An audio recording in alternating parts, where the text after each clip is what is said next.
Welcome in to Paydirt Sports.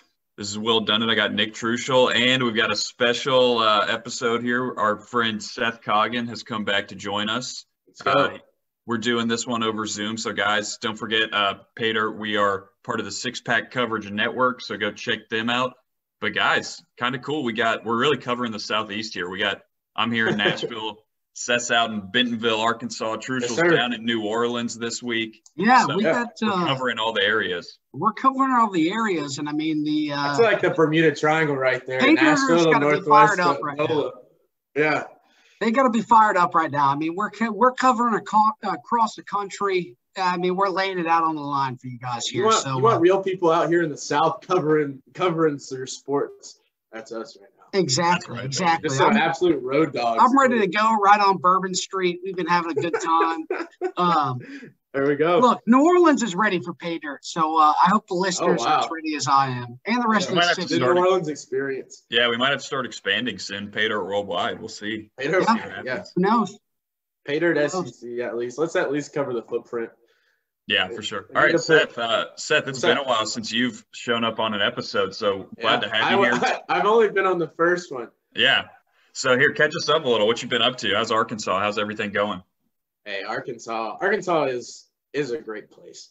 It's my personal place to be. You know, everyone kind of has their place to be. You know, you can be anywhere. You have a lot of fun anywhere. That's my personal place to be. Razorbacks are on the up. 6 straight wins in basketball. A 9-4 football season. You know, I have a buddy of mine, and he made a bet with me a few years back. Not even a bet, in an argument, out of spite. And, he's been on the show. Yeah, Swaff. Y'all know Swaff. Yeah. Oh, yeah. The lawyer. Swaff's hot takes have found their way onto the show. The man, like 2 years ago, out of just pure spite, because I beat him in an argument. What I did was I beat him in a Jordan versus LeBron argument. He'll never admit that I beat him, but he was so mad that I beat him. He said he almost cursed Arkansas. He said, Arkansas will never win 9 games in your lifetime, in our lifetime. I was there. It was awesome. It's true. He was proven wrong. We went 9-4. I mean, yeah, we didn't win 9 in the regular season, but screw it, dude. We won the Outback Bowl. 9 wins is 9 wins. Good. That's what. No, he claims now that it's they won't win 9 regular season games. So now he's changed my stipulations. That doesn't count. 9 wins is 9 wins.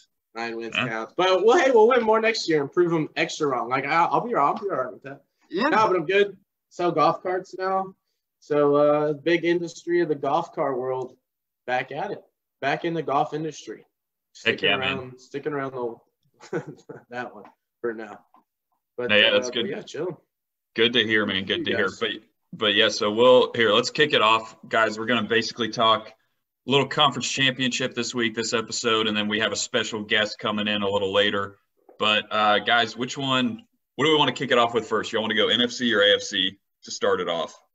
I say I watched more of the AFC to be 100%. Yeah, let's kick off with some AFC because that game was sweet. Chiefs Bengals was unreal. Coming back 21-3. Burrow's he's got some nuts on him, man. I mean, that dude is he's just like stone cold killer. Throw anything at him. He really don't seem to care. Throw anything at him. He's been sacked the most times in the NFL out of any team this year. Has gone through as much adversity as you could ask a guy, and he's shown up. He's a winner. I mean, he won at a D1 SEC national championship level. The guy was talking about how Arrowhead doesn't even live up to the SEC stadiums. I don't know. I've been to Arrowhead. I've seen everything. It's pretty loud. I mean, it gets people get pretty riled up. Yeah. Hey, wait, I want to talk about that for a second. So I don't know if he specifically said Arrowhead. Maybe he did recently. But, yeah, Burrow came out, and everyone was quoting him saying these, like, SEC stadiums get way louder than any of these NFL stadiums do. And some people had a problem with it or were maybe surprised. But my thing is, most of these SEC stadiums are bigger and are always packed. Just run the numbers. In a Neyland or a Bryant Denny or something, that's 100,000. That's 30,000 more than like Titans at max capacity is 70,000. It's like 70, yeah. First of all, can we talk about how the Titans really need we're about to redo the stadium, right? Like that's about to be happen. Well, why don't we we really should make it a true Coliseum. Like make it look like a like a coliseum. We already have the Parthenon. Pair that with just this freaking intimidating coliseum, and put like 100,000, bro. Nashville's big enough now. Why don't we need a 65,000 person stage? Yeah, make it 100. Make it 120K. If we can fill it up, that'd be sweet. 120K. That's like Bristol. That's like Bristol Motor Speedway numbers. I want it to keep going up. So like the big games, like the NFC Championship, we actually put like 130K all the way up. Well, and so here's another thing regarding the stadiums. So say you have the same number of seats or something. Are you trying to argue that? Are people surprised? Are they assuming that NFL fans are like louder than college fans for some reason? Yeah. Like, what is that even? I don't know why anyone took offense to that. He was like, I've kind of always felt like college fans were a little more passionate, meaning like in the big games, they're going to be louder. You're just invested in the games. I mean, you got people that have a true investment in their school, a true investment in their at least half well, maybe not half, but at least, a quarter of the stadium is a bunch of rowdy, drunk college kids. Like, not a lot of people are going to be louder than that, It's tough to match that intensity week to week too, like decibel on the sound system. NFL fan bases, they get like playoff games, they do like it does get crazy. That's pretty intense, but like you can go 10 weeks out of the year to somewhere, most SEC schools, especially if they're doing well. Well, because every game matters. You get that every game matters. Yeah, you just get that true like intensity of the crowd, like just turned up. Yeah, but let's hop into we'll talk a little about the actual game. But Trushel, you mentioned, down 21-3, Chiefs looked like they had it in the bag. A lot of people were picking the Chiefs to win just because of what the Titans did to the Bengals offensive line. Well, that just shows you how good the Titans are, and really looking at it defensively and from a whole team standpoint, besides quarterback, I mean, I'll take the Titans roster over any team all day long. Any team all day long. It stacks up. It definitely stacks up. It's tough because obviously you got the bad taste in your mouth from losing to Burrow, and then the fact that he beats Kansas City. Yeah. Mahomes throws the pick in overtime. He has a bad turnover in the second half. It's just like, well, and you look at the same thing with Jimmy G from the Niners throwing away that Rams game. I mean, it's just the team that has the elite quarterback that has the goal to play through those tough plays and just go out there and get a win. I mean, that's kind of what it has come down to at this point. See, and I said last week when we were talking about the Titans, I basically said I think this roster as is can win a Super Bowl. Like Tannehill can do that if everything around him is perfect. Like if all the play calling matches up, if all that works. And I still believe that. That's what made me a little upset watching the Bengals beat the Chiefs, because I was like, this is a game we could have won in Nashville. However, we see, and like you said, Trushel, with Jimmy G, you see these other quarterbacks, they can elevate you to, hey, not everything has to be perfect. I'm good enough I'm going to take this team to the Super Bowl. Like not just we as a team are going to a Super Bowl. I'm going to take this team to a Super Bowl. And I think that's what kind of separates Titans, Niners versus, the teams that are in the Super Bowl now. Yeah, exactly. I think the quarterback performance, like you talked about quarterbacks, I feel like one of the best ones was Josh Allen. Like last week, like you couldn't have a quarterback play better and you still lost. Like that's just a crazy thing. And that's the way that you felt about the Chiefs game going when they got the toss against the Bengals. They tweeted, we got the toss. Everybody's – Dude, if they had won back-to-back overtimes because they won the toss, it would have been – fans would have been berate. They would have changed the overtime rule, I think. I think it would have been enough to change it. So it's kind of good it happened, because now you're like, okay, well, it's proven to work. Like someone can stop one of the best offenses in the league. Yeah, that play right before halftime was bad. When the Chiefs didn't either kick it, at least get three. That terrible what are they doing? Tyreek. That was terrible play. That's really bad. That's what I don't like it either. If you're going to run a play like that before half, throw the ball in the end zone. That's a Todd Downing call right there. Yeah. That's a Todd Downing call. Are we riding, like, is Downing going to be the guy next year? I think so. As of right now, in which he led the Raiders to one of the worst offensive stretches of all time. I mean, you see Carr coming out and making noise and making these big plays right after Downing leaves, and it's like, something. There's something here. The Titans almost became more confusing this year because they actually got the 1 seed. Like, because they actually were like, no, over a full season, we were the best team in football. And then, we lose in the postseason, but it's like, are the coaches good? Like, just we end on such a sour note that it's like. Yeah, because you have Vrabel as coach of the year. It's like, twists your pretzel, my own brain. Big dog. The last thing I remember is like absolutely sucking and just terrible. Like playing awful. But we saw them do that a few times this year. Like, we saw them lose to terrible teams. Yeah. Like, we saw them when they were bad. It just looked, oh man. I know we keep drawing our AFC. I think we all kind of expected to be here. I think that's really what it is. Yeah, I expected yesterday. I really expected to be in the Super Bowl, which is awesome being a Titans fan to expect that. Like, legitimately. And I'll go into next year expecting that again. And 100%. That is a true testament. And I don't want to soften, like, losing in the playoffs as a one, like, that sucks. Like, that is bad. That's a bad look on the coaches. Like, that's bad. But just that way they've elevated the franchise to, like, no, next year I'm literally going in, like, so we actually have expectations. Yeah.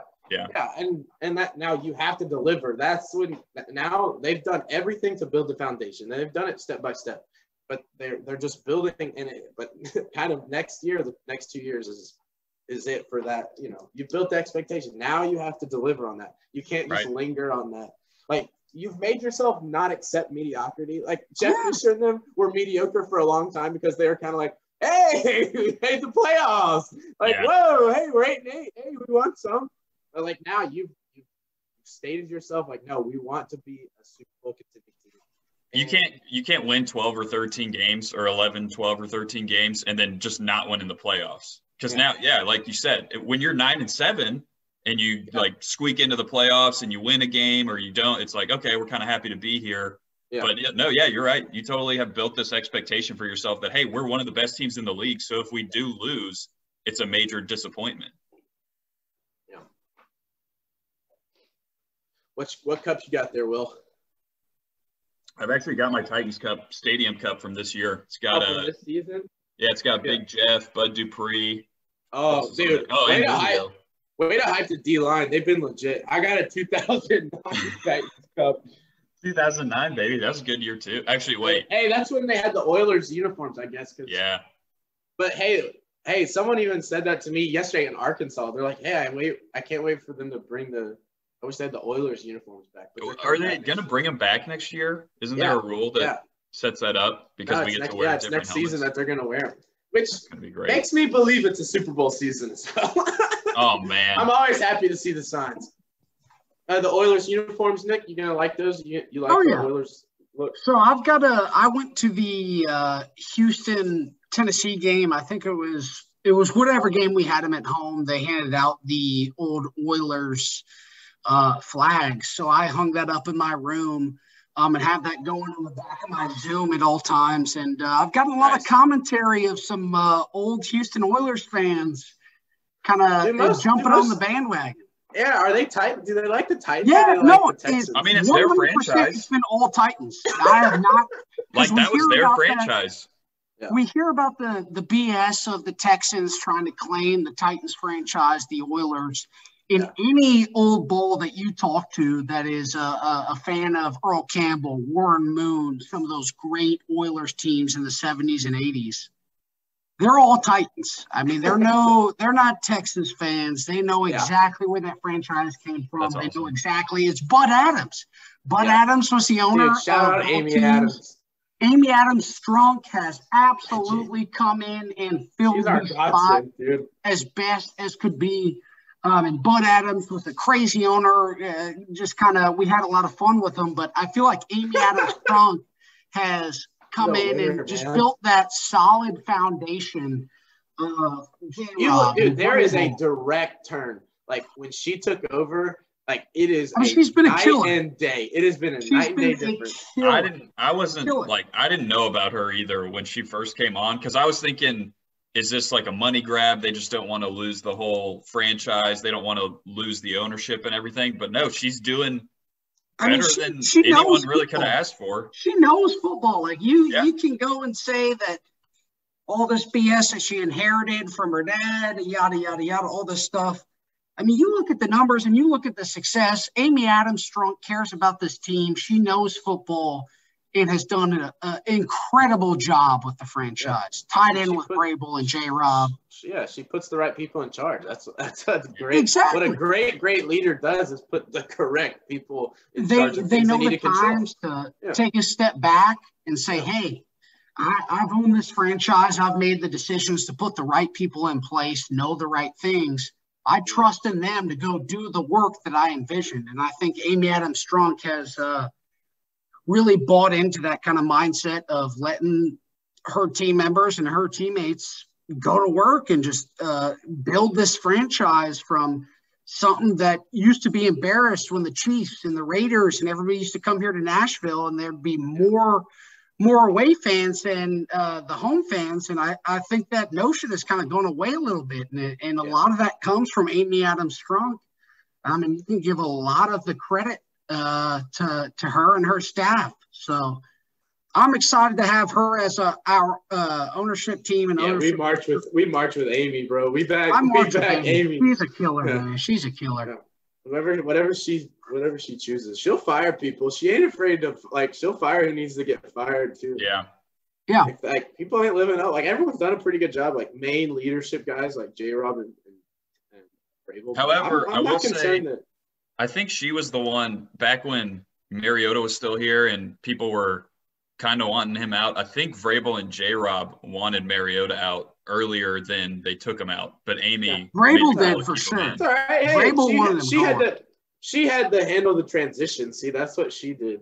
She allowed. You're not getting right. Yeah. It's all right. Well, how about Matt Stafford? Yeah, why don't we talk a little NFC? We talked about Joe Burrow and the goal that he has to go make those plays, and the Cincinnati defensive line showed up big. But why don't we talk about Stafford a little bit? They shut the Chiefs out. 3 points in the second half, man. They had like 34. They had like 35 yards. The Chiefs, Patrick Mahomes. Like that is. They talk so much about Patrick Mahomes. Like he has earned all the praise he has, but you cannot have 35 yards at home at total offense in the second half trying to go to the Super Bowl. That's game plan too, man. Yeah, it's all of it. Not Matt Stafford, though. 1 year out of Detroit, and he's in the Super Bowl. We'll talk a little NFC here. I mean, Stafford, the country's got to be rooting for the guy. I've been on the Rams all year long. You've seen that. Any of you Paydirt listeners got the dub if you took the Rams division winner. And then Vrabel, Coach of the Year as well, put that out there. Sure. You're on fire there with those. I'm on fire with some of these futures. I haven't put out some picks recently, but some of these futures are starting to hit, man. I had a feeling, and it's going well. But going back to the NFC here, Stafford in the second half, I mean, he showed what it takes to be a franchise quarterback. You have the dropped interception from Tart. So that changes things. Stafford, his arm that's true. The narrative's a lot different. The narrative's a lot different if he gets picked off there. Yeah, I mean, he should have gotten picked off there and lost the game, honestly. But they dropped it, and Stafford isn't going to make that mistake again. They got their one chance to go get that play, and I saw Tart kind of talking to the press and the media team after, and he put the loss all on himself. And that's kind of interesting because a lot of people were saying they love to see that out of Tartan, which they would have loved to see out of Tannehill. Yeah. After the kind of rough play in the AFC divisional round. But Niners were there. They're run offense looked pretty bad. Elijah Mitchell had like 12 carries for 20 yards or something like that. Couldn't get anything going. Besides, Debo obviously made some plays. Had a good game. Debo, like Will's been saying this whole time, I mean, the dude is unreal. You give him the ball in open space, and it's game time. I mean, the dude probably can play. one of the only guys on the field. There's probably maybe a Jalen Ramsey or someone, but besides that, you could put Deebo Samuel anywhere on the field, and good things will happen. Yeah. Just find a way to give him the ball, and something will happen. We're going to see that in the NFL coming from here on out. We're going to see some crappy franchises taking shots on big receivers here, like a Jacksonville or Detroit or a Miami or those type of teams trying to chase that Deebo Samuel type-esque player. And I feel like we're going to see a lot of busts here coming soon because it's so tough to get a guy like Deebo. There ain't many of him. There ain't many Deebos. It's like a D. Henry or like a guy like that you just give the ball and say, hey, we need 15 yards. We need 20 yards right now. Yeah. We're begging you to go get it. And they should have given it to him more. Second half, give it to him more. All it is, hey, this guy's our best player. Let's give him the ball. Say the Titans, if we didn't have a running back, like if Foreman was out, if Henry was out, if they wanted to put A.J. Brown at running back, I think everyone would be like, yeah, sure. Let him run the ball a little bit, Give it to find the most athletic guy on the field if you don't have a running back and just give him the ball. Hand it to him and let him run around. Let the best player have the ball. Yeah. Let it. We look at Henry have some of these touchdown passes too. You just give him the ball in a wildcat and let him go to work. The dude can run the king cat, man. What? Like 3rd and 1? Just run the king cat. Let him go. King cat. Oh man. It's tough. Do you think the Titans could have won the game? Could win if Derrick Henry took every snap at quarterback? Best overall maybe. Honestly, I think we could do pretty good. He could hand off to Deontay Foreman and stuff too. Jump pass. We had a second. Yeah, we literally have. If Derrick Henry was handing off to Foreman and then also running the king cat and also throwing a few passes, he's obviously been competent at passing. He can throw a seam route to a tight end. Let that tight end. That's what I'm saying. The dude's got a pretty good offense. The dude's got a Madden card at quarterback. Yeah, Henry has a Madden card at quarterback. That's all you need to say. He's made passes. He's made plays. The dude, you put the ball in his hands and he just has fun with it. It's so awesome to just watch him go to work. It is awesome. It was so, dude. When he got introduced the other day, oh man, that was so sick. It was insane, but I mean, bring it back a little bit to the we always go back in the playoffs. We're talking a lot of Tennessee football here, but man, I'm excited about the Rams and I'm excited about the Bengals. This is the best Super Bowl we could have asked for. Shout out 615. Shout out to the Rams. Shout out to the Rams. Shout out Jalen Ramsey. Shout out Van Jefferson. 615. I thought they got more. I thought they had one more. They probably do have one more. I can't remember it right off the top of my head. But, at least that's pretty cool. Yeah, go. Paydirt style here down in Nashville, Tennessee. We do have some players like Van Jefferson making noise from Ravenwood, Jalen Ramsey making noise from Brentwood Academy. So it's awesome to see some of these local players get the chance to play on the biggest stage in the world and take care of business. Yeah. A couple stats I wanted to share. We were talking about Matt Stafford earlier. I mean, the fact that he spends his entire career with Detroit, takes a beating, I think, of the clip of him winning a game in overtime with a dislocated shoulder. He goes out. Warrior. He was a Detroit Warrior. Yeah, they get to the playoffs one time, I think, and can't win. Yeah, he goes to a team when they lose. 1 year. He leaves the Lions. 1 year. He's in the Super Bowl. That's all it took. That's what – Matt Stafford, to me, I don't care if he wins a Super Bowl or not. This has proven to me that Matt Stafford should be included in the conversation with that upper echelon of quarterback. Not necessarily a Brady or a Manning, maybe, but I would put him above, I would put him above a Phillip Rivers or something. Throw him in there with a Drew Brees, maybe. Anyone with one Super Bowl, I would throw in Matt Stafford with, without one. Some people were kind of saying that Aaron Rodgers is going to be the next Mahomes / kind of Stafford to win one Super Bowl and then just never really be able to put it all together again. I could see that with Mahomes, but I feel like Stafford and the Rams kind of have something going here. They could be dangerous the next 3 or 4 years because I don't know. I think they got about 2 years. I think they might could roll again next year.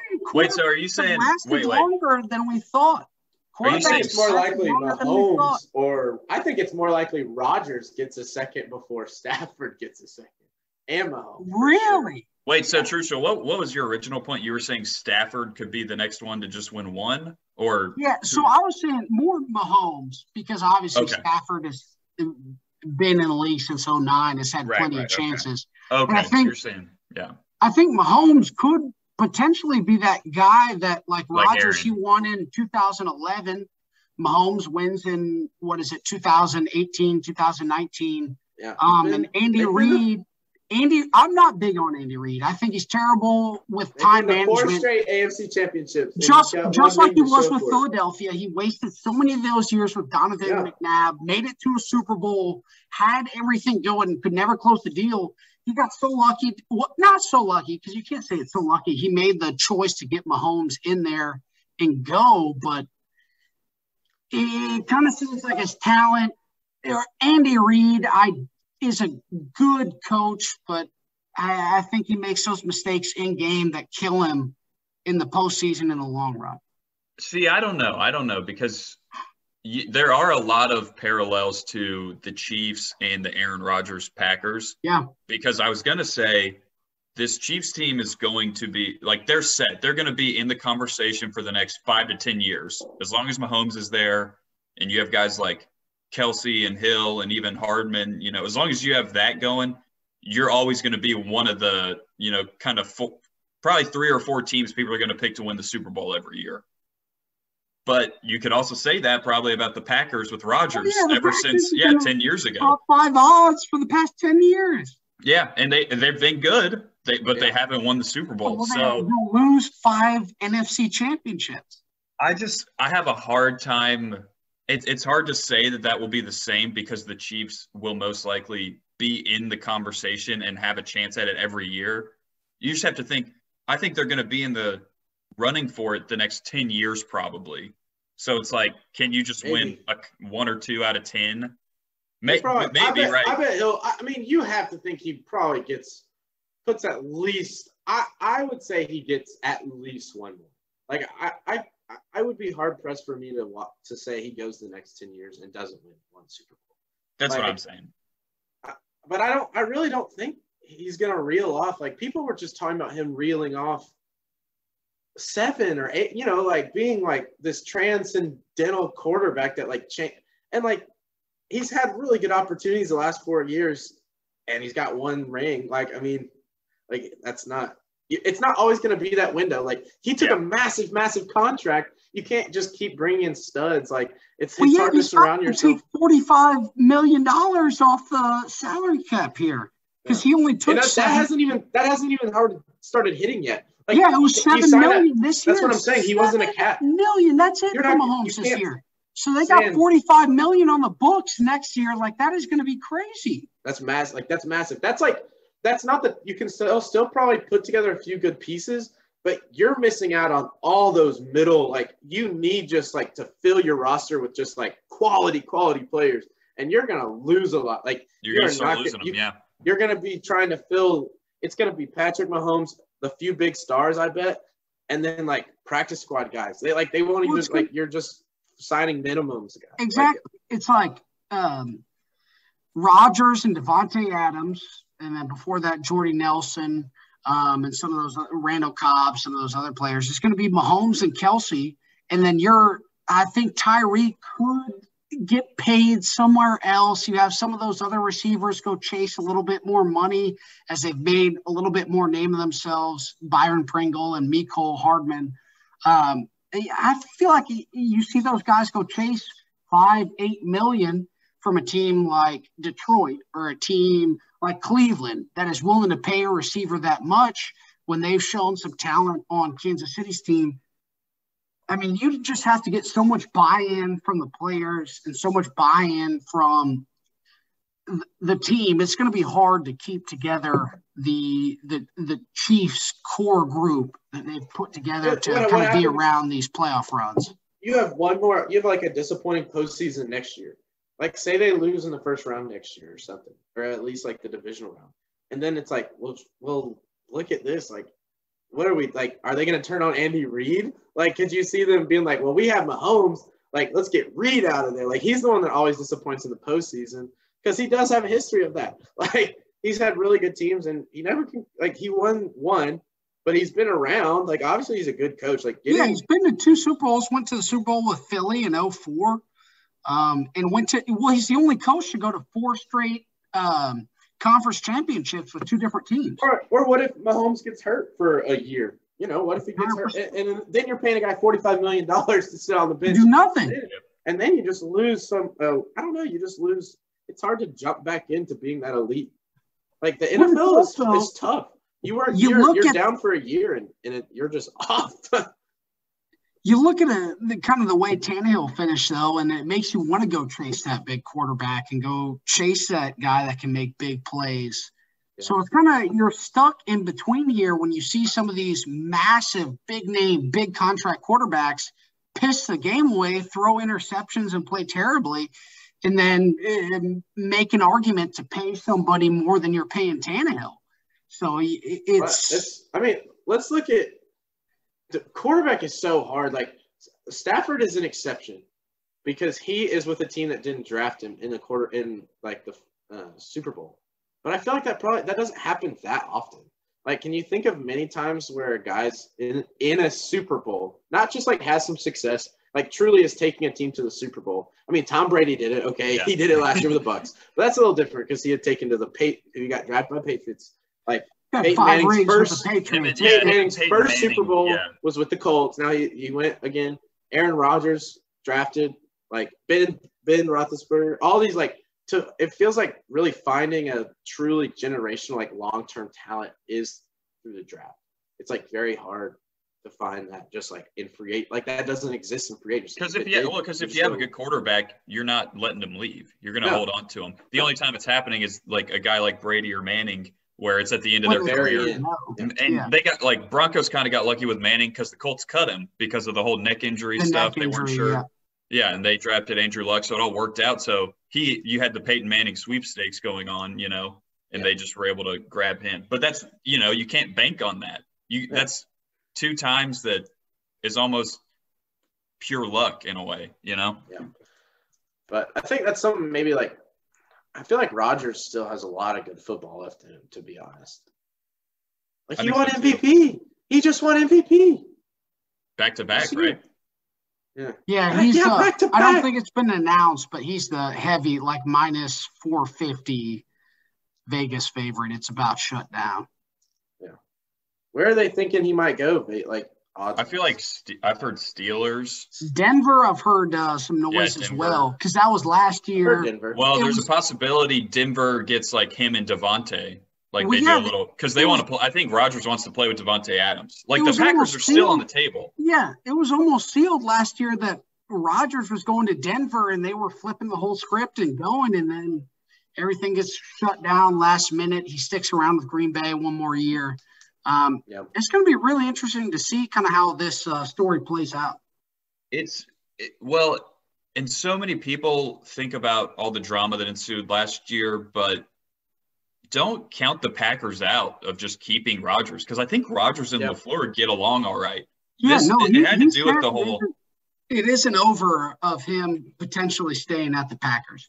Yeah, what happened was, I mean, he doesn't like all the front office guys or the guys up top, and everything. But, maybe he rides it out and says, I want to keep playing with Devontae Adams in this team. And we just were the 1 seed. We got a shot to be good again and win another Super Bowl. So, but I could also see him meshing really well with a guy like Mike Tomlin if he would decide to go to the Steelers. Yeah. All right. If we're going to get Schumpert on, we should get him on. Yeah, I just shot him a quick text here. And yeah, like Will said in the beginning here, we've got a very special guest about to join here now to give us some great insight into the Volunteers athletic program. Much better insight than we can deliver. From top to bottom. Because the dude, a true insider.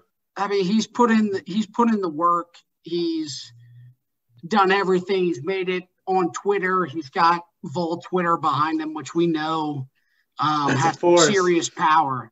It does. He gets the media passes we wish for. Mr. Schumpert. Let's go, boys. How we doing? Yeah. Mr. Schumpert. We're good, man. How are you doing, Ryan, man? What's going on?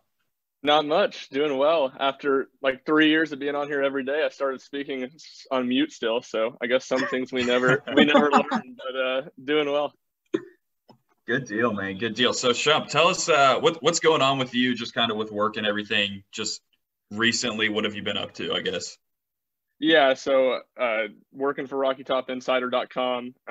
Just two of us work there, and we cover mostly the four main sports. So basically full-time every basketball, men's basketball, football, baseball game, press conference, and then Rick and I kind of split the Lady Vols stuff. So he's actually at the game right now. That's what I was checking with. I needed to figure out if I was going to have to be that or not. Luckily, I didn't have to go tonight. So basically doing those four and pretty heavy on the three besides women's basketball. Nice. Good deal, man. How are the Lady Vols this year? They've been really good. Like they were resurgence, man. Yeah, they were like 18-1, and then I was Auburn. Auburn has that thing where they're like, "Oh, Bruce, like we're not a basketball school, we're an everything school." And I started to anyone who would listen, I was ripping how stupid that was because they lost in the Birmingham Bowl. Their baseball team finished 12th in the SEC, and their women's basketball team was last in the SEC. And then they were the first team to beat the Lady Vols in SEC play this year. Oh no! And they're losing to Arkansas right now, so they're on a little. Mike Neighbors. Mike Neighbors is a good coach. We got a good coach in there, so I'm happy with the program. Good. There wouldn't really be much shame losing to them. There was some shame losing to Auburn last week. All right, Shump. So give us a quick rundown, just kind of the 30,000-foot view of kind of your journey to where you got to where you are now, I guess. Yeah, so it was kind of coming out of high school, as at least you will know. I don't know if Seth or Nick know. My dad's an accountant. Both my older brothers, both accounting. So kind of coming out of high school, didn't really know exactly what I wanted to do. Ended up being between doing accounting. I was going to go to Stanford to do that, which is where my oldest brother went to school. Or I did broadcasting in high school, TV pro. I really enjoyed that. So thought about getting into sports and toured UT, I guess March of my senior year to communications school specifically. Decided on that. Didn't really know what medium I was going to get into, and then got started with the Daily Beacon school newspaper my first semester. So that kind of got me on the writing track, which I've really enjoyed. I hadn't done any of it before I got to college, but I like that even more than TV, and still do a little bit of TV stuff, still do a little bit of radio here and there, but mostly writing. Nice. Good deal, man. Well, so Shump, I know Trucial's got a couple questions specifically about the Vols, but actually before we get into that, we tried to talk the conference championship since we've been on here, but we kept kind of going back to Titans talk. So real quick, just give me I think the glaring kind of debate that's going on is the whole Tannehill situation. I just want to get your quick take on it. What you think about the Titans, like what they should do at QB. Yeah, I mean, I don't think there's really a realistic move to move on from Tannehill this offseason. I just don't see how you do that. I don't see anyone's going to eat his contract in a trade. Obviously, you just can't have that dead cap. So I think it kind of is what it is right now. You know, I was always, I felt like pretty realistic about it. I didn't think Ryan Tannehill could win a Super Bowl with the Titans. I hoped he could get us to a Super Bowl. I thought he was good enough to win games in the playoffs. That part. He did. He won games right out of the gate. That's what it like lured us in to like believing he didn't have to do anything. We had really good teams, and he won a couple games, and it was like, wow, Ryan Tannehill can win in the playoffs. And now, yeah, exactly. Like he didn't do anything, like have big numbers in those games, but he didn't make mistakes. I think when you come back to this year, what was so frustrating about Tannehill It's like I'm not asking him to be a top 10, top 8 quarterback. 100%. Just go out there and don't lose games by turning the ball over. And there were that's exactly players what he did. Yeah. Or just turn it over once, or even twice. Yeah, don't turn it over 3 times. You can't do that. But you gotta put some of that on Downing, man. I mean, you saw the Bengals first play of the game, bro. They were so well prepared. They were so prepared for us. You saw Mike Hilton mic'd up on the Bengals sideline. They knew that bubble screen was coming. I knew it was coming. I said we are doing a play action fake to Julio over the middle. Like, if I'm calling it from my couch, we're screwed. If I'm calling it from my couch, there's no chance the Bengals don't know what we're running. Well, to me, so it kind of reminds me of the Mariota syndrome I got into originally. Was Mariota has that awesome, I think it was his second year, where he really kind of lit up the stat sheet and you're like, okay, this is the quarterback of the future. This guy's going to be really good. Him and Derek Carr, everyone were talking about them being the future of the NFL. Yep. Same thing now with Tannehill. I saw him lead the #1 offense in the NFL with Arthur Smith, and I saw him get to an AFC Championship. So I feel like there's a lot of fans stuck in that Tannehill Stockholm syndrome, kind of. But is that so bad? I mean, is it still so bad? Like, I don't know. No, that's what sucks so bad is because the Titans were so awful and, like, went through so much just I mean, you talk about the Jake Locker years, the Ken Whisenhunt years. Jake Locker was, like – the Munchak years, the Malarkey years. I mean, we can – and it was like with Tannehill, like the one thing, because people would always say he has Derrick Henry, and obviously the play action set up perfectly. But Tannehill had so many game-winning, game-tying drives over the last 3 years where people knew we were going to pass the ball. And he was still – it wasn't like he was Patrick Mahomes out there, but he was methodical. He made the right decisions. He got the ball in the right place. And that's what I think makes, a lot of this year so confusing. Yeah. But, I mean – let's be honest. His very first and his very last throw of the playoff game were interceptions. So that's terrible, right? You can't have that, obviously. But say he wins, we didn't need that much to win that game. Say we win it, and then he goes to another AFC Championship. Rushing yards. Those are the only 2 statements I need to say. You can't find another NFL game of a team that had 150 rushing yards and 9 sacks, and they lost. That is true. We did put together an amazing team in Ryan Tannehill. We hand gifted a quarterback a win, and Ryan Tannehill blew it. He did blow it. You could see the Chiefs. The Chiefs losing is different because so much of their team is Mahomes. So they go as he goes. We literally just gift wrapped. We had it just perfectly packaged for any quarterback to take it. Jeffrey Simmons. Bow on top of the present, handed it to Tannehill. The dude had 3 sacks, was getting after Burrow like crazy. The D-line was rocking. Dude, the D-line would have ate Mahomes up yesterday, too. I'm serious. They were ready to just – ate his lunch.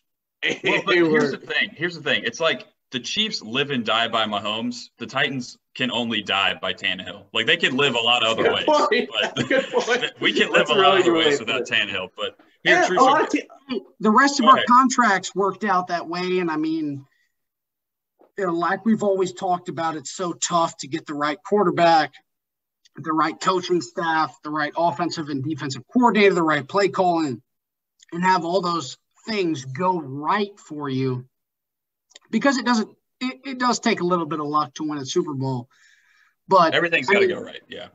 It seemed like everything was going right for the Titans. It seemed like everything was going right. So it didn't. Shump, let's talk hoops. I want to talk about SEC basketball right now. What's popping? What's your major storyline so far? So, Paydirt listeners, I want to give you a little bit of background here. Shump was already talking about very involved with the basketball team. But we've had some naysayers about Rick Barnes here, in which, Shump, I'm sure you've got plenty of opinions about. But a lot of Vol Twitter is ready to cut off Rick Barnes. And obviously with how Bruce Pearl has done with Auburn, I think that has played a lot into Vol Twitter being pissed off about our basketball program. But Shump here is very close, so I'll go ahead and give him the floor here. Just kind of want to hear an overall pulse on where we're at, and then kind of what are the next steps here as we're going to be losing Kenny Chandler next year, most likely. He's going to get drafted. Fulkerson's going to be gone. He hasn't been the biggest kind of impact on the floor this year, but still he's got a lot of leadership. So, Shump, why don't you kind of just walk us through what you've seen this year and where we're headed next? Yeah, I think overall, when I looked at this Tennessee team coming into the year, I thought they would get a good bit better offensively, and I thought they would take a step back defensively. And I do think they're better offensively, but certainly still remarkably inconsistent. I mean, Tennessee, the Florida game last week, was the best game it's played in SEC playing the offensive side of the ball. They still had between two media timeouts, so they didn't score. And they had a third one that they got an and one into the media timeout. It's a team that's just remarkable. I mean, they had 7 straight possessions where they turned it over in that game. 5 minutes, 2 5-minute scoring droughts. And then at different times, you know, they have the 3 guards. Santiago Vescovi, I think, has been the most consistent player on the team, probably the best player when you look at offense to defense. And then Kennedy Chandler and Zakai Ziegler, the talent's there, the flash is there. And when those 3 guys play well, you saw it in the North Carolina game, you saw it in the Florida game. I mean, Tennessee's offense has the potential because guards more than anything drive the offense. And those 3 guys, I think, have high ceilings. Now the 2 freshmen just don't have the consistency, which that's to be expected, especially with Ziegler, a guy that was just a junior in high school, reclassified, didn't arrive on Tennessee's campus until after the fall semester began. And on the flip side of it, Tennessee's defense, they haven't taken a step back, and I can't explain it. You lose Yves Pons, who was one of the best defenders in the SEC, Keon Johnson and Jaden Springer, 2 freak athletic wings. And Tennessee, without a guy that you look at on the defense side of the ball and you're like, wow, he's a really, really good defender. They've been just as good. They're 5th in KenPom right now, adjusted defensive efficiency. I believe they finished 4th last year, right around in the same spot. And that's right now is keeping them in games. At home, they can beat anybody because their defense is good enough. And on the road, their offense really, really struggles. But against average teams, against pretty good teams, more times than not, the defense keeps them in the game and gives them a chance. And what do you kind of think is the next move there? Obviously, we're looking for recruits and trying to bolster the team, but it kind of seems like a similar common theme for Rick Barnes. I mean, I hate to talk about it here, but the second-round exits with Grant. Do you hate to talk about it yet? Seems like you're itching to get Barnes out of there. What's the deal? I mean, I hate to talk about it because I don't want to be one of those stupid Tennessee fans that has so much recency bias that we hop on Barnes. Let's not forget where we were before Barnes got here. And let's not forget that we've been perennially ranked in the top 25 preseason just because of the recruiting classes and talent that Barnes has brought here. But if he can't win a national championship with Kevin Durant, LaMarcus Aldridge, TJ Ford, DJ Augustine. I mean, you list off these NBA players that he had at Texas, then you can go and say the same thing about Admiral Schofield, Jordan Bone, Kyle Alexander, Grant Williams. That's 4 NBA starters. Not 4 NBA starters, but 4 starters who would go on to play in the NBA. I mean, that team should have been incredible. And there was obviously things. I mean, they were really good. We should have got jobbed. We should have lost in 2016, is what I'm saying. And I just kind of want to hear from Shump a little bit. We got a lot of the naysayers. I'm not saying I'm out on Barnes yet or anything like that, but there's certainly an argument and a side to saying he might not be the answer. Yeah, and no, I think there's so much divisiveness on the issue. And Nick, you're right. It's hard to criticize Barnes without being kind of thrown into crazy camps. I mean, I had someone tweeting at me Sunday after the Texas game that was comparing Barnes to Derek Dooley. And I'm sorry. I mean, that is ridiculous. Dooley is an idiot. No, it should not even be held in the same class as Rick Barnes. Yeah, and you're right, but there is both sides to it, and I think Rick Barnes has done a good job at Tennessee. And I'm the Tennessee fan in me speaking out here. I think Tennessee is a basketball program that now they haven't always done it traditionally, but I think they're a program that should make the NCAA tournament every year, and every couple of years they should be able to make a run to the second weekend. And if you look at the last 25 years since the turn of the century, Tennessee is a top 25 basketball program and the 3rd best program in the SEC behind Kentucky and Florida. Now, obviously, the SEC is better now. That's a little shot right there. Yeah, it didn't even.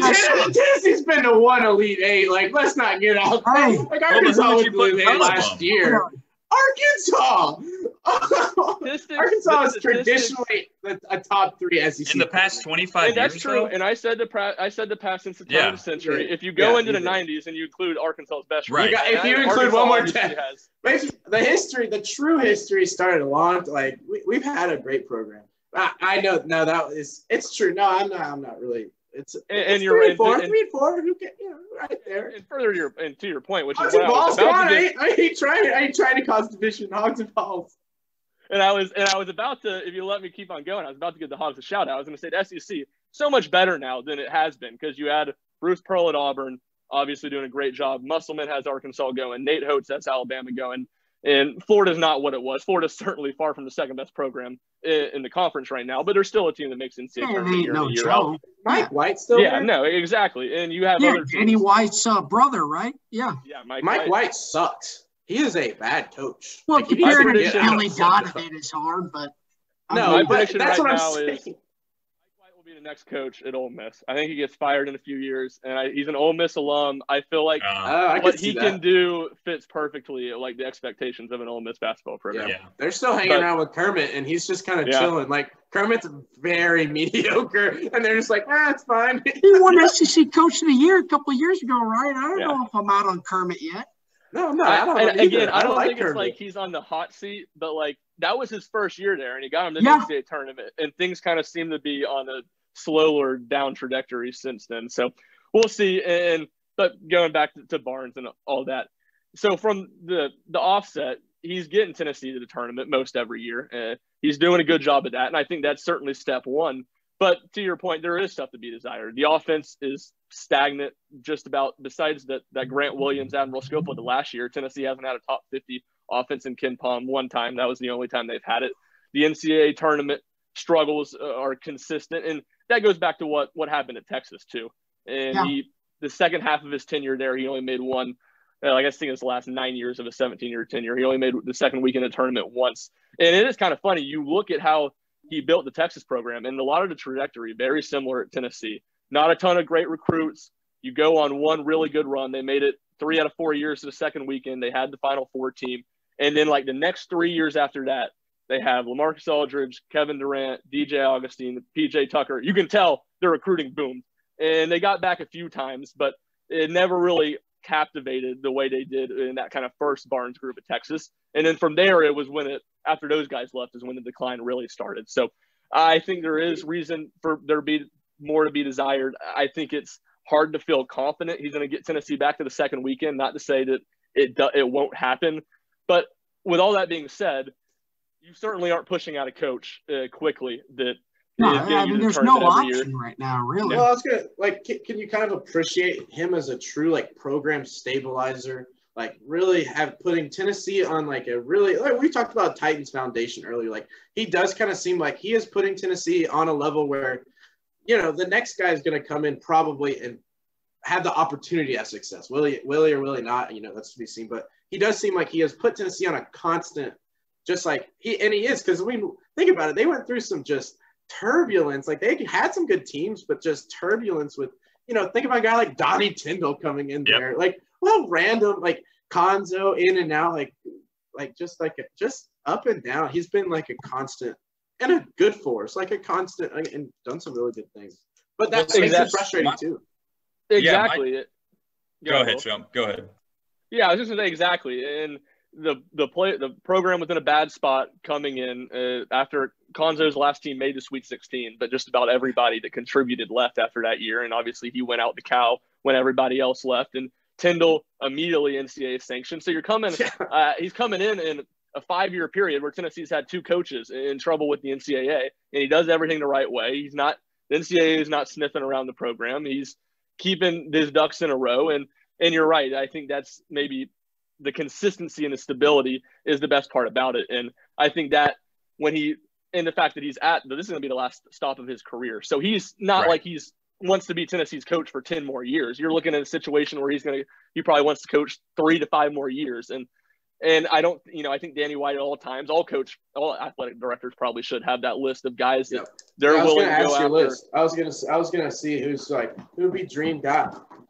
Yeah, that's a good question. I mean, I don't even know. Dream guy is such a hard thing because not many college basketball coaches really leave from big jobs to go to another one. I think Steve Forbes is a guy at Wake Forest you look at. He was with Bruce Pearl as an assistant coach and then was at ETSU on those teams that they had that were real good. They had the team that going to be like an 11-12 seed in the tournament a few years ago when COVID canceled it.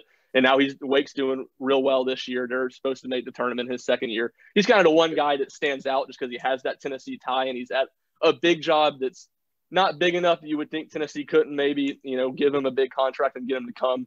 But I think it's more Danny White being ready for when the time comes and seeing, having a list, having guys that he thinks are home run hires. And look, Danny White's made some really good basketball hires. He's the one that hired Nate Oates in Buffalo and kind of got him the start of his career.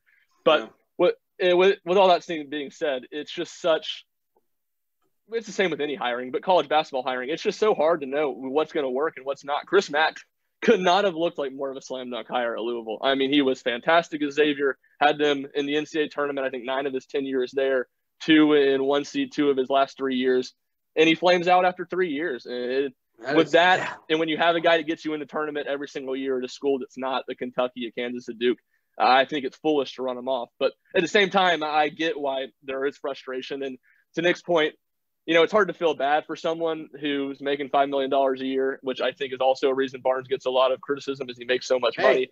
You invite that criticism, and I think you do. I'm inviting that on. You're top of the line NCAA coach. We're not even talking just SEC. We're talking full NCAA, getting paid one of the top coaches. Yep. I mean, gotta demand a lot. Expect a lot, and you recruit great. I think your recruiting hasn't been a problem at all. I mean, he's recruiting. No, our recruiting's been incredible. Yeah. It's been incredible, and it's been the development that has kind of been frustrating, especially talking with the last loss to Texas here. You see Kennedy Chandler not seeing the floor in the last 5 minutes, and you go with the hot hand. You go with Sakai Ziegler, who has played out of his mind. It's been awesome to watch, but it's also you can kind of take it a little bit. Man, I wish Kennedy Chandler was out there. He's as good as a point guard than anybody else in the country right now, and we should be developing him and moving him forward, and it just sucks to see him not kind of performing up to what we expected and what we dreamed out of this team of Kennedy Chandler just being that pass first point guard that is so good at just creating plays for others, and then Fulkerson has kind of taken a step back that you expect him to take a step forward to be that scorer. And, I mean, it's just it hasn't linked together the way you thought it would to win a national championship. Because like Ryan was saying, it's so hard to kind of get in that tournament in the first place. And then to make a run is – I mean, you look at Oregon State last year, a team that is so bad this year, so bad last year, makes a run in the tournament, just gets hot from 3, and then it ends up making the Elite Eight. Like, it's just crazy. That's why college basketball is so much fun. Yeah, and that's the thing. Like, you can get hot and make a run in the tournament. But I think I'm going to give my take on Rick Barnes real quick. I think, first of all, you look at this roster, everyone, beginning of the season, you got some exciting players in there, right? You got Chandler and everything. But I think people were almost kind of expecting a little inconsistency. You had a lot of different players leave. Like you said, Fulkerson hasn't been what kind of people were hoping he'd be coming back for his 6th year. I think for me, like, the ceiling of this team is a Sweet 16, maybe. Like, I don't know. I think I would be really happy with a Sweet 16. Yeah. Ceiling, I'd agree. Ceiling is as high as it can get, man. Okay, whatever. But anyway, so ceiling's always. Ceiling's always. Yeah, ceiling can be whatever, I guess. But anyway, if we get in the tournament, we could win. I mean, yeah, whatever. No, but I would be shocked. Like, if they went to the Sweet 16, I think this entire fan base should be pretty happy but the problem is, right, you have a team with Jordan Bone, Grant, Admiral, that was what they did, is they went to the Sweet 16, and you're thinking, okay, this should be a national championship team. I understand that, right? But what I'm thinking too is I think Tennessee's expectations, like, they want to put their football expectations into their basketball program. You have a basketball program that the best you've ever done is a bucket away from a Final Four, back when they lost to Michigan State by 1, I think, in the Elite Eight with Pearl back in those days.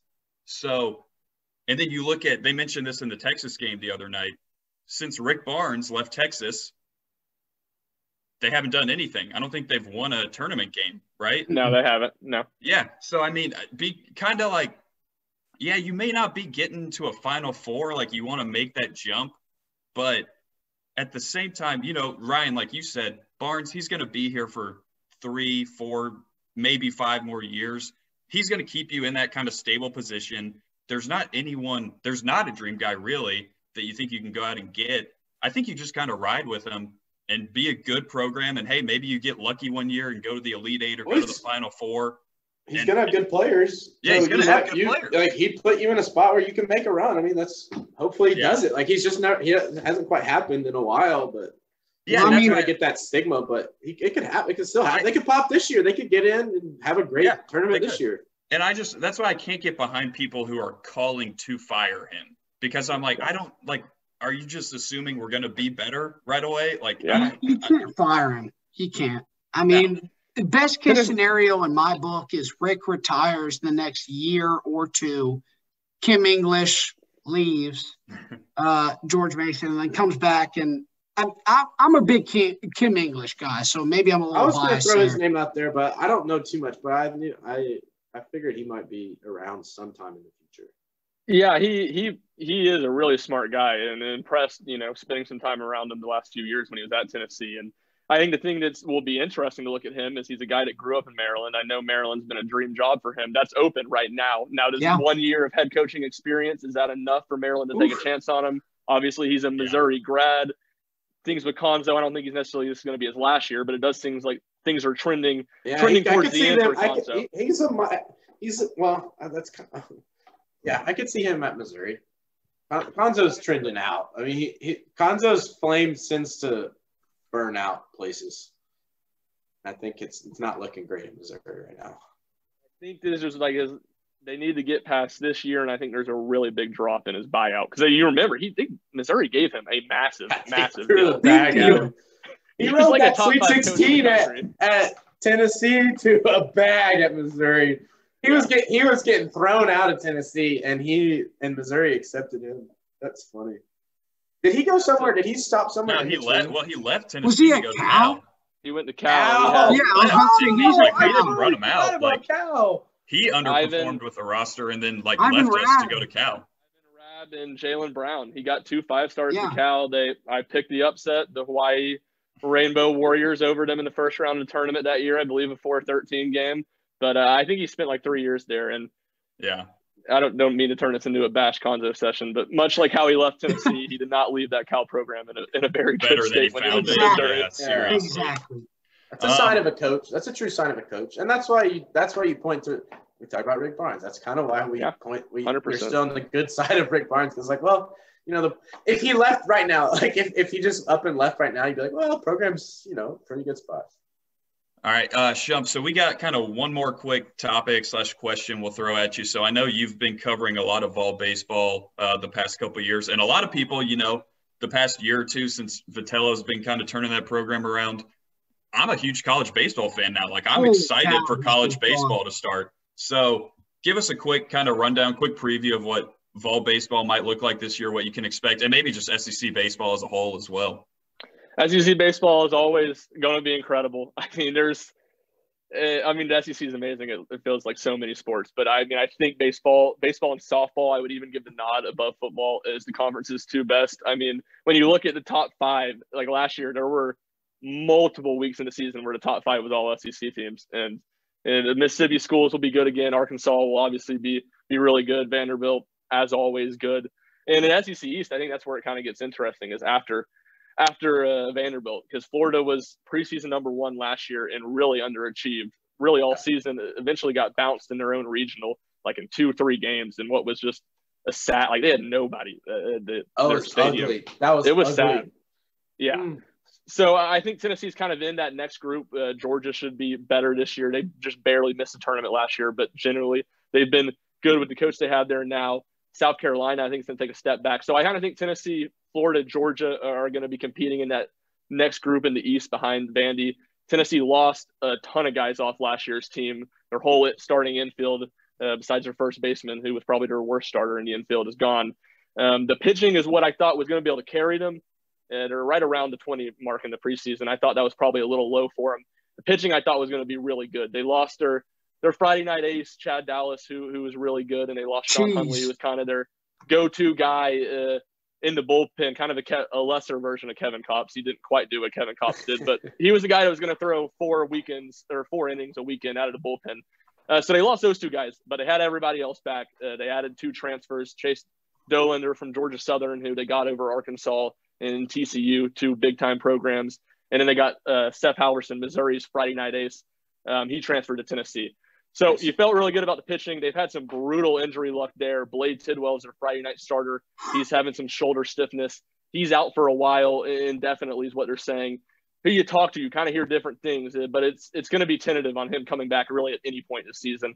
Halverson has an elbow injury too that's not supposed to be super, super serious, but he'll probably won't be back till SEC play. Those 2 guys I think were big losses. But coming in, they got Ethan Smith, another transfer from Vanderbilt, just committed a couple hours ago. I'm assuming he'd been on Tennessee's campus before that. I sent some text out right before I got on the call with you guys. So kind of trying to wait to hear from that. But he was a guy that wasn't one of Vandy's go-to guys, but was like a sub-3 ERA in 3 seasons. I think 6-0 record, threw a good number of innings. And Frank Anderson, I think – you take those guys. You do. And I think Frank Anderson is Tony Vitello's secret weapon, the Tennessee's pitching coach, a guy that's been in his 60s now, an older guy, and is just really, really good. And I think Tennessee's pitching is going to be really solid with him. And I think the lineup is probably going to take some time. There are some Jordan Beck's a preseason All-American guy on a few sites. Drew Gilbert's obviously the wild man. He's known for his about 45-second trot around the bases after he hit that walk-off against Wright State. He still may be running around the bases, honestly. We're not sure. Kyle Booker's, I think, going to start in left field. He's a guy who was a freshman last year from Memphis, and I think he's going to be the breakout star on this year's team. But a lot of new pieces in the lineup that I think will probably take some time to get going. I thought the pitching staff was going to be able to carry them really well to kind of a fringe top 10 before the injuries. Now I probably feel like that 20 overall ranking is probably about where they should be. But they should have a good team. I don't know if they'll be right at, as good as they were last year, where they, I think, finished 2 games behind Arkansas in the SEC standings, won the East. So, it's so hard to get in that top group. That's not even supposed to, be a knock on Tennessee. But they should have a good team again, should be back in the NCAA tournament, should have a good chance to host a regional again. And hosting a regional, if that's where you need to be, that's a good spot. That's what I was about to say. Hosting a regional, and just coming from experience of being in Knoxville, or at least traveling around a lot around Knoxville during that time when Tennessee obviously went on the run last year, and seeing them beat LSU and seeing them beat some of those top programs. If Vol baseball gets to where it's looking like right now, the SEC has no support idea. Baseball. The SEC has I'm telling you, seriously, I can't wait for baseball season. And I think a lot of Tennessee fans are the same way. You and I were there for that LSU. For the LSU game, yeah. Yeah, that was the watch party outside of Lindsey Nelson.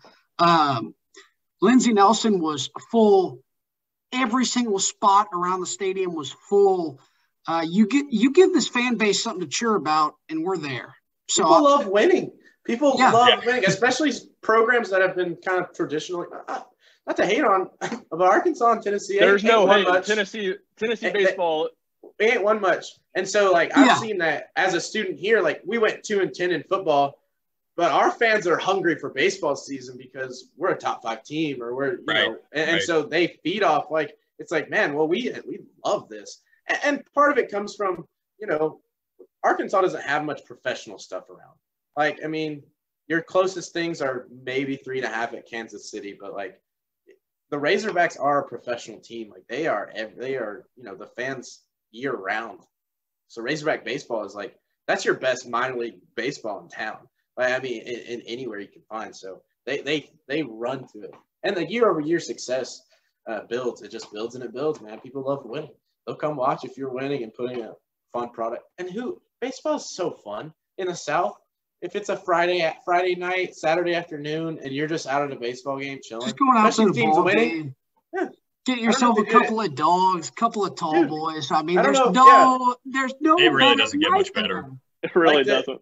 At Arkansas, you can just bring in a cooler. Like, you can just bring in your cooler to the hog pen. That's why it got so popular. That's why it got popular. You just go there. Ole Miss and Arkansas and a lot of these teams have the opportunity to bring in their coolers and have the student section and everything. Well, the problem is it's not going to happen anymore, though, because they're selling beer in the stadiums now. So sell cheap beer, though, dude. I want $1 or $2 beers at the stadiums. Yeah. Let's go. Like some $2 PBRs. Yeah. Go Vols, man. Let's go. 7th inning stretch. No, but yeah, Shump, I mean, have you seen around Knoxville? I mean, we just kind of touched on it, but like I'm saying, I think it's exciting to see. Do you feel like there are people like, hey, I can't wait for baseball season to get started, especially with, basketball, like we said, is inconsistent. I think there's people who are already like, all right, I don't know if basketball's going to be that good, but I'm excited for baseball season. And with all the new stadium renovations happening and everything, what about the new stadium renovations? Are those going to be ready pretty soon or? Yeah, so this year, not the big stuff this year, basically. Okay. They've gone ahead and they've double-decked the porches out in left field. So that's looks done. I was at the practice last week, and it looked done at least. I couldn't tell 100%, but that, and then they're bringing in – they had like 300 temporary seats for the NCAA tournament last year. They're supposed to bring in like a bigger one. It's like 500 down the left field line. But the long-term plans, they haven't had any of that approved. I think there's, from talking to people around it, just a lot of red tape with it. But I think what it's going to be, they're going to extend the seating down the left field line all the way. They're going to build some luxury seating kind of at the top of that, kind of like where the right field line, the coaches' offices are. I think they're going to do something kind of similar to that down the left field line with premium seating. And then the stuff in the outfield, I think, is going to be what's going to be interesting, because I think Vitello wants to do some stuff expanded out there, but how Todd Helton Road runs right behind it, I would think they would have to get rid of Todd Helton Road or redirect it to make that happen. So I think that's going to be the thing that's interesting there. And then on your question about fan excitement, I mean, it's unbelievable, like night and day. I mean, this every day, I can't get on Twitter without seeing 20 days until Tennessee baseball, 19 days. There's Tennessee baseball fan accounts now. I mean, none of this stuff was a thing when I started covering it my freshman year. So it's like you're going to have Lindsey Nelson. You're going to have a regular season, I assume that first regular season game is going to be close to packed. Do you think so, or am I? I think weather will be the big. It's still cold when baseball starts. It is freezing. Yeah, it's still cold. Yeah, if it's a nice day though, I think you will have near, probably not an actual announced sellout, but near a sellout. Right. And these midweek games in preseason, I bet there have been that first year, which was Vitello's second year, and they made it in the NCAA tournament that year. They weren't nearly as good as they were last year. I bet there were 5 midweek baseball games where I could count the number of people in the stands and under 20, no one there. So it's night and day, and I think you made a good point that last season came at such a good time for like Seth said, everyone loves a winner, and Tennessee football was an unmitigated disaster, dumpster fire, everything you could say about it. That's what everything bad you could say about the 2020 Tennessee football season. That's what it was. Basketball was picked to win the SEC preseason, climbed as high as number 6 in the polls in early January, flamed out horribly. People were ready for a winner, and 1, they got a winner. 2, Tony Vitello has the most infectious personality of anyone on Tennessee's campus. And Tennessee's future Razorback coach, Tony Vitello. and Tennessee's team embraced the mindset of Vol Twitter of, we don't care who doesn't like us. We're going to be irrational. We're going to be angry. We're going to be petty. We're going to be petty. And that's exactly what Tennessee's team was. I mean, at one of these midweek games, Tennessee's baseball team home run celebration was given a McDonald's bag that a guy who hit a home run making fun of the football team. I mean, that says all you need to know about the attitude. Yeah, that says all you need to know about the attitude that baseball team has, and that comes straight from Tony Vitello himself. So I have no reason to think that doesn't change. Obviously, there was a big scare about him going to LSU at the end of last season. You would think surviving that for a while, he's going to be at Tennessee, and he does. He genuinely loves Knoxville, and I think he loves the idea of being the guy at Tennessee. Because Tennessee baseball, at this point, if he really builds something, it's his build. I mean, it's all him. Sustainable, and it'd be pretty impressive. He's going to get probably the commitment he wants stadium-wise and that kind of stuff. Well, that's the thing. Going along with, if you're a winner, like, well, hey, people are kind of on the whole, like, boosters are a little bit on the hold of giving the football team money at this point, because you have a lot of people saying, you know, we've been given money over all these years and nothing's really happened, so maybe I'll just wait and see. But, hey, look over here. We got a baseball team who's going to Omaha. I might throw a little money that way, make sure they're taken care of, and we can keep Tony V around and give him what he wants. Yeah, and I mean, obviously this isn't exactly what you're talking about in the donations, but Larry Pratt, who's one of Tennessee's biggest donors to basketball facilities named after him, he gave $5 million to Lindsey Nelson Stadium renovation. So I think from the higher up, the higher boosters up, Vitello has his support, and I think if he gets what he wants, which is about stadium renovations, it's about getting his assistant coaches paid and keeping them happy. I think he's going to be at Tennessee a long time, because as good as all the SEC baseball programs are, you know, he goes to LSU. He's not going to be Skip Bertman. He can do great. He can win 3 national champions. He's not going to be Skip Bertman. He could go to Arkansas one day. He's not going to be Dave Van Horn. He's not the guy who made the program what it is. He has the chance to make Tennessee baseball, because Tennessee baseball has been nothing outside of, you know, a stretch in the 90s where they were good. It's clay in his hands right now. And he's already done fantastic. He's earned that right to kind of build that program. Absolutely. And he has complete faith in himself. SEC baseball is a beast, though, man. It will eat you alive. It's tough. I mean, you look at Florida, you look at Ole Miss, you look at Mississippi State, you look at Arkansas. I mean, across the board. South Carolina. You look across the board, Vanderbilt. It's tough. South Carolina's won 3 championships last 20 years. Yeah, they have 2 national champions in the last 11 years, and I went to the series in Columbia last year, and I know, goodness, Lindsey, everywhere looks like a palace compared to Lindsey Nelson Stadium, but that stadium is so nice, Founders Park, and it's, you know, they've been kind of in my opinion, inexcusably bad or inexcusably down the last 5 years, and I think they underachieved pretty good with the talent they had last year. I mean, they had more guys drafted in the first 10 rounds of the MLB draft than Tennessee did, and obviously Tennessee had significantly more success than they did. Way better success. That's coaching, man. That's believing in your coach. And baseball drafts are kind of weird too, but that's true too. Yeah. I mean, you need to come up to bomb. I do, and Kevin, I was going to say with that, Kevin did a point on baseball drafts. Kevin, you cannot convince me there was a better college baseball player last year than Kevin. There wasn't. And I'm assuming he didn't get drafted. Maybe he got drafted super low. Drafted, but not super high. Yeah, and no Tennessee-Arkansas series this year, unfortunately. I was talking about that with someone last week, kind of the rivalry we got going last year. It's a good rivalry. Yeah, it is. It's just winning does it. I mean, like, you know, having 2 successful, and then you have the coach dynamic. Definitely makes it pretty good. Yeah, that's true. Definitely. Arkansas and Tennessee are border states, man. Like, the campuses are a long way away, but the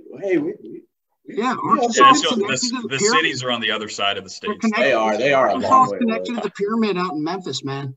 Right. It all hinges. The whole SEC hinges on the pyramid.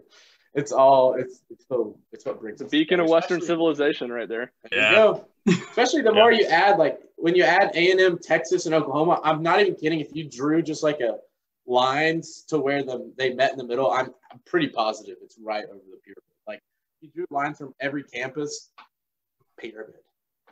That's where they should have the SEC basketball tournament. That's where the SEC basketball tournament should be, or in the Forum. I don't really care. Like, I love it in that. Be in Memphis.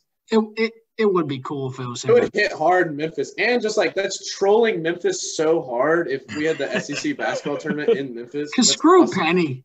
Yeah. We need to troll him as hard as we can. The reason it'll never happen in Memphis is because it'll be too far for Kentucky fans. You got to keep the number one thing is keeping it in good driving distance, which I say that it's in Tampa this year, so that kind of contradicting myself. But it's 1 in 12 years, and in Nashville for 8 or 9 of the 12 years, and the other one saying Hogs might win in Tampa. Hogs are hot in Tampa. We just won the Outback Bowl. I wouldn't actually count us out. I don't know where we'll finish up. Probably top.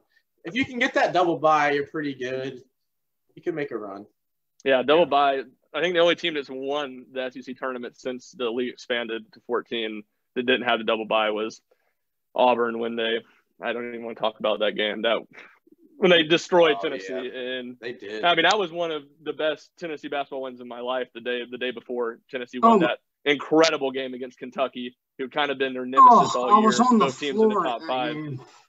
Yeah, and I was on the floor, flicking off Tyler Hero with Jack Hancock and Will Parker on the sideline, going crazy. But man, yeah, it did suck to just get that. We were down 8, with a minute 30 left, and have incredible. He had a Grant Williams and one, which he didn't get touched on. That was an unbelievably horribly officiated game. Tennessee got a good one there. And we'll take it after all the L's. We take it.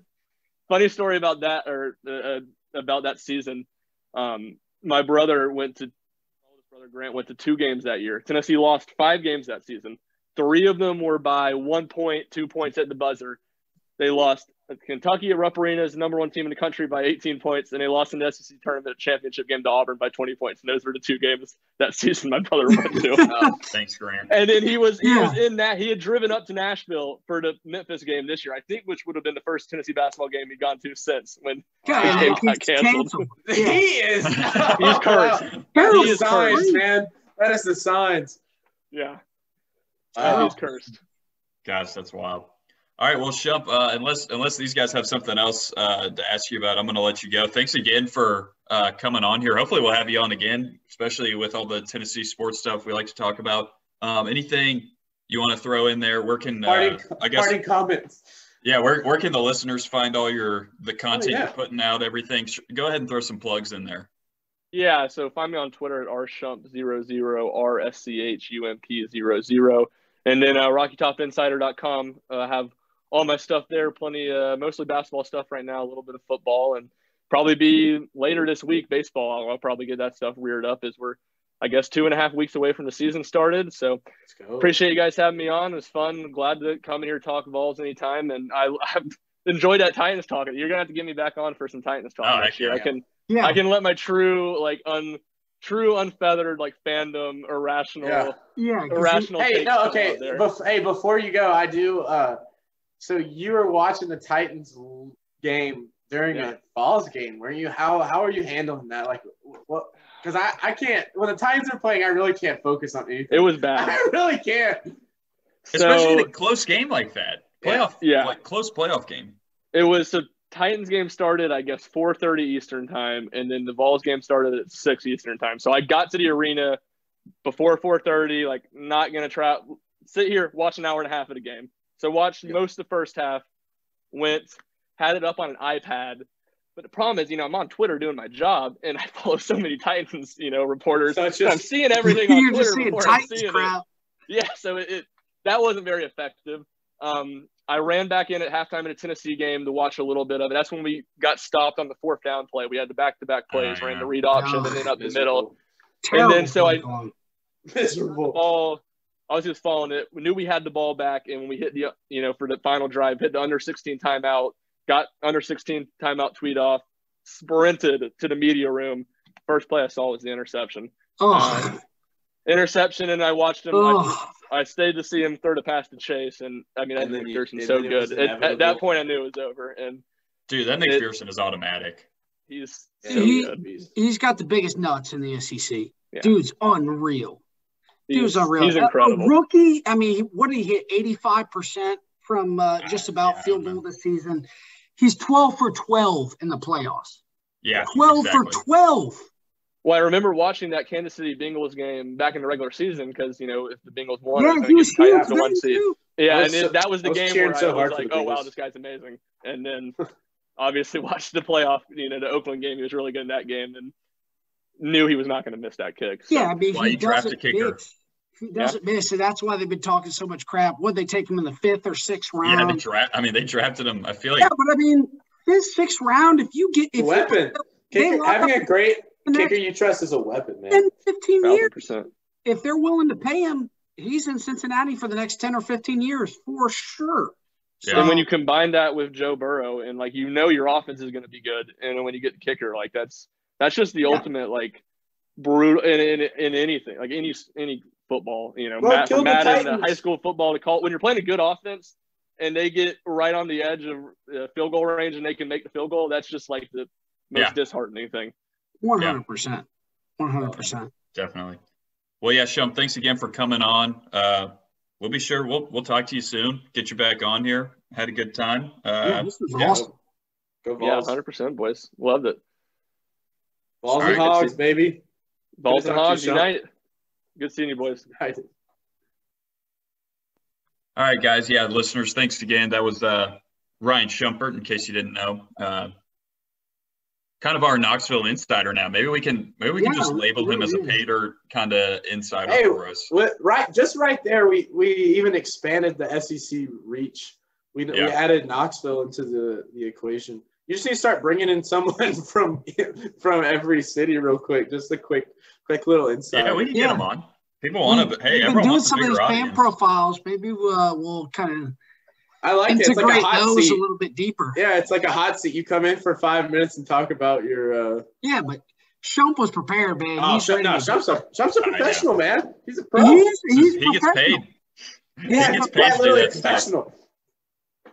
Yeah. All right, guys. Y'all got anything else you want to throw in before we close it out? Nah, man. I mean, we covered. Been on for a while. Football, basketball, baseball. We've hit all the big stops. So yeah, next week we can kind of do our little Super Bowl preview, I guess. One thing, actually, I do want to say that.